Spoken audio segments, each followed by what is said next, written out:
వచ్చిందంటే మనమందరం పోరాటం చేసినాం. ఇవాళ బంగారు తెలంగాణ తీసుకురావడానికి మన కేసీఆర్ గారు కూడా ముఖ్యమంత్రిగా ఉండి వాళ్ళతో పాటుగా మన తట్టెన్నారం గ్రామం కూడా బంగారు తెలంగాణలో మన వంతు పాత్ర కూడా మనం పోషిద్దాం. మనం చూస్తుంటాం వర్షాలు రావాలి, వర్షాలు పడితేనే మనకు రైతుల బాధ ఎటుంటుందో మనందరికీ తెలుసు. ఎందుకంటే మనం కూడా రైతుల కుటుంబాల నుంచి వచ్చిన వాళ్ళము. అంటే మనకు కూడా మేము వయసులమైనా కానీ మాకు కూడా వ్యవసాయం ఉండే.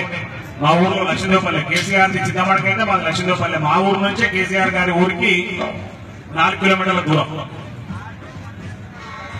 ఆ వానదేవుడు ఎప్పుడు వస్తాడా అని చెప్పేసి మనం చెట్లలో పోయి వంటలు చేసుకుంటాం.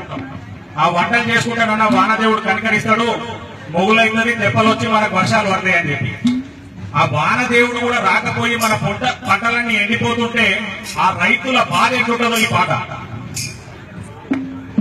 శీలల్లో నీళ్లు లేవు, శిలకల్లో నీళ్లు లేవు, వాగుల్లో నీళ్లు లేవు, వంకల్లో నీళ్లు లేవు, నిన్నే నమ్మిన రైతు కళ్ళల్లో నీళ్లు లేవు. వానమ్మ వానమ్మ వానమ్మ ఒక్కసారన్న వచ్చి పోవే వానమ్మ. వానమ్మ వానమ్మ వానమ్మ ఒక్కసారన్న వచ్చి పోవే వానమ్మ.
ఇప్పుడు ఎందుకంటే వాళ్ళ నిమజ్జన కార్యక్రమం అన్న భోజనాల కార్యక్రమం ఉంది కాబట్టి రేపటి నుంచి కనబడని అందరికి సంతోషం. Thank you.